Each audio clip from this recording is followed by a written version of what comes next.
Powers Butte Energy Center LLC variance to exceed the maximum site coverage, conditional use in the master site plan. Go ahead. Yes, Mr. Chairman, Commissioners, good morning. Yeah, as you recall, after several public hearings and considering a healthy amount of testimony and evidence, you voted at your July 30th open business meeting to deny Savion LLC's application for the Powers Butte Energy Center in Ada County, and directed staff to prepare revised findings of fact, conclusions of law, and order that support that decision. Staff has prepared that revision, and we respectfully submit the document for your consideration this morning. Okay, any discussion or questions? Mr. Chair? Yeah, go ahead. Well, just for the record, I noticed we had after roll call, somebody who's interested in this come in, so if you'd like to just identify yourself for the record. Elizabeth Kecker, it's outside counsel for Savion. Good. Now you get credit for being here. There you So, go. We have people from both sides of the issue, which we don't always have with these OBMs, so I think it's important to just recognize that the community's here. So I see people with the no solar farm shirts. You guys were well represented at the two public hearings we had, and there were two lengthy public hearings where I think we probably heard from a good majority of the community in that area. Yes, I think the issue's been well debated and discussed, and lots of issues involved. And I think our revised finding of fact and conclusions of law are well represented. Any other discussion?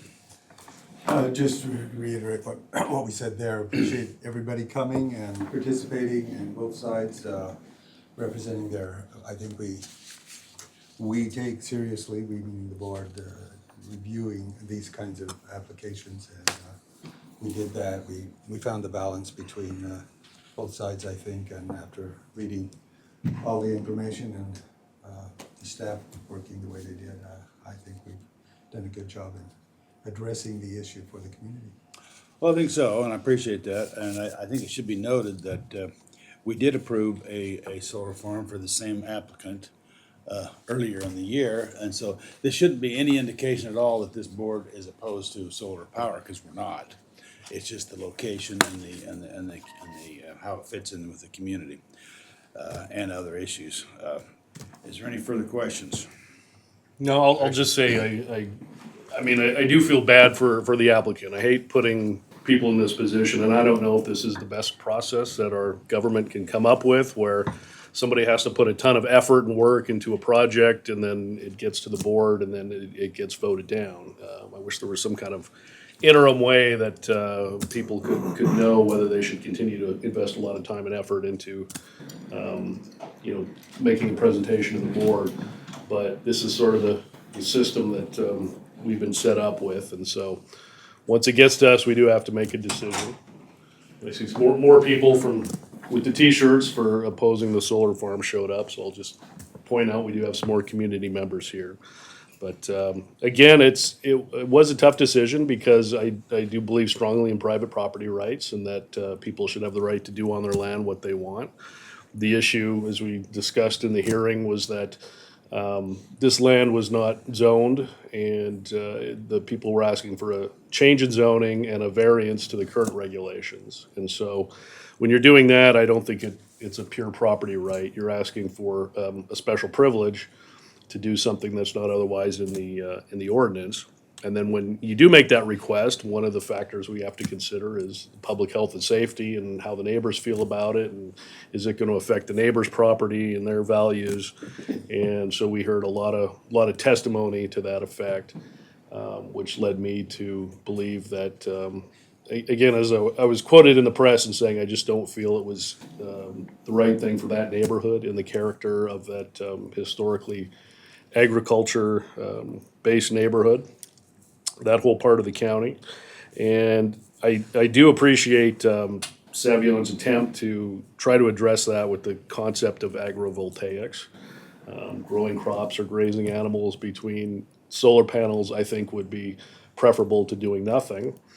But again, my conclusion was that while that's admirable, it did not rise to the level of preservation of agricultural land. It's not the intent of what's in our ordinance, and that was one of the